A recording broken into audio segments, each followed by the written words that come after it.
Ever in a NATO strategic concept, the one that we just released, we now have China mentioned as a strategic challenge, and this is a big step forward for the NATO alliance.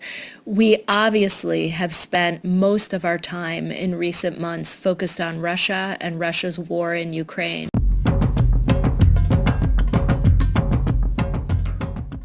Jika India menerima tawaran ini, hampir bisa dipastikan Cina akan melawan dengan berperang terhadap India, bedil-bedilan, bahkan akan dengan menggunakan kekuatan nuklir.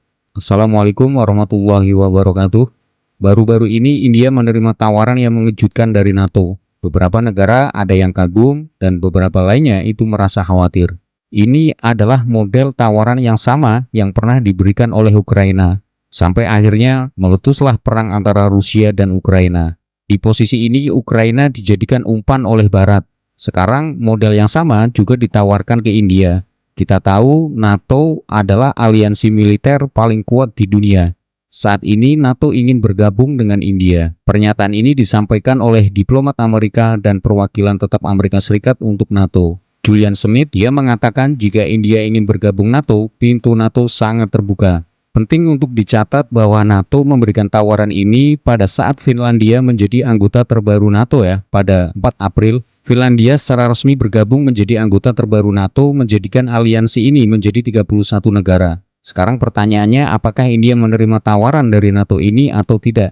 Terkait ini di India sendiri itu terjadi pro dan kontra antara Mosi setuju untuk bergabung dan Mosi yang menentang. Mosi yang mendukung menganggap jika India menerima tawaran itu dan menjadi anggota NATO, maka itu akan memberi India perisai perlindungan terhadap musuh-musuhnya. Karena dalam pasal 5 dari Perjanjian Atlantik Utara mewajibkan negara-negara anggota untuk membantu negara anggota manapun yang terkena serangan bersenjata. Pasal ini diterapkan untuk pertama kalinya dan satu-satunya setelah serangan 11 September 2001. Setelah itu, pasukan dikerahkan ke Afghanistan di bawah misi ISAF yang dipimpin NATO. Misalnya, jika Cina mencoba untuk menyerang India, maka Cina akan dianggap menyerang semua 31 negara anggota NATO. Tapi, jika India menjadi anggota NATO, maka resikonya akan merusak hubungan diplomatik yang kuat antara India dengan Rusia. Semua tahu persahabatan India dan Rusia sangat kuat. Bagaikan dua pohon yang ditanam berdampingan, akar mereka telah bercampur, saling melengkapi dari waktu ke waktu, saling menumbuhkan untuk menjadi tinggi dan lebih kuat secara bersama-sama. Menyediakan tempat untuk berbagi dan memberi perlindungan satu sama lain dan mengatasi badai yang akan datang. Lebih jauh lagi, India masih sangat bergantung pada peralatan militer Rusia. Oleh karena itu, jika India menjadi anggota NATO, Rusia akan merasa dikhianati.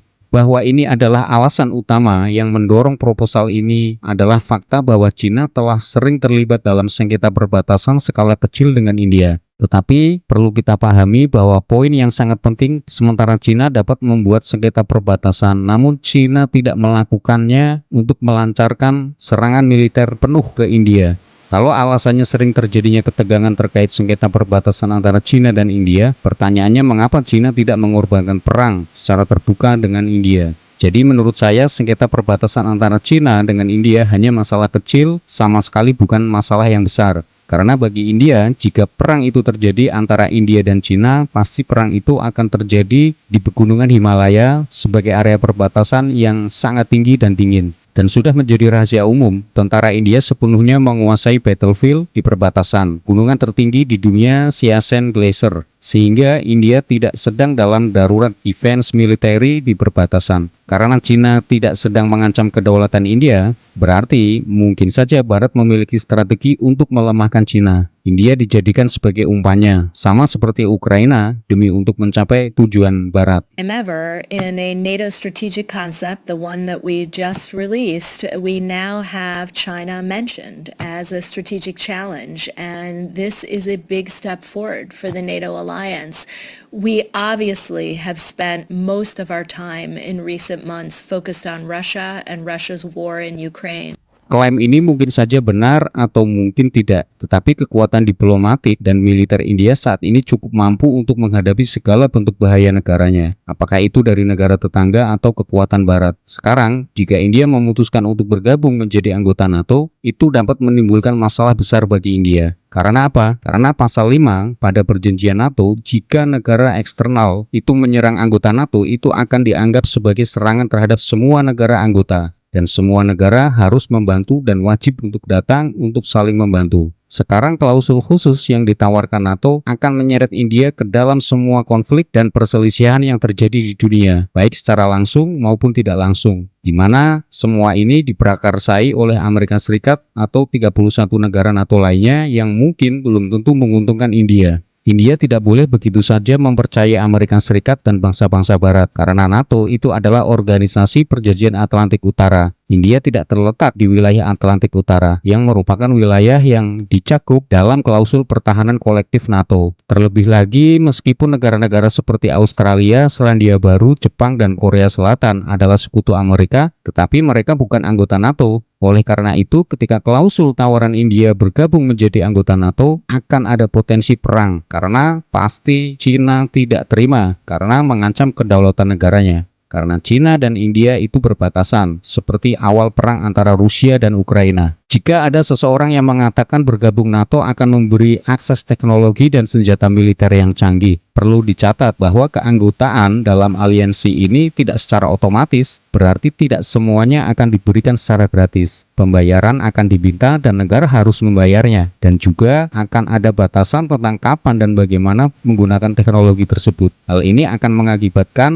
negara mengalami ketergantungan senjata militer. Pada akhirnya, gadget militer canggih ini dapat menjadi alat kontrol sebuah negara daripada memberi keuntungan yang didapatkan negara tersebut. Ditambah, tawaran ini berpotensi menciptakan ketegangan di Asia dan menempatkan India pada posisi berisiko dengan Rusia dan Cina. Penting untuk diingat bahwa konsep menjadi negara berdaulat, pemerintahannya yang mandiri, tidak diintervensi apalagi didikte oleh kekuatan asing, tidak sekedar foto-foto dengan pemimpin dunia di panggung internasional, tapi pemimpin itu harus bersikap dan sikapnya bisa dirasakan, dialami, dan ditujukan ke dunia. Jika Anda menganggap video ini informatif, jangan lupa untuk subscribe dan share ya. Terima kasih sudah menonton. Wassalamualaikum warahmatullahi wabarakatuh.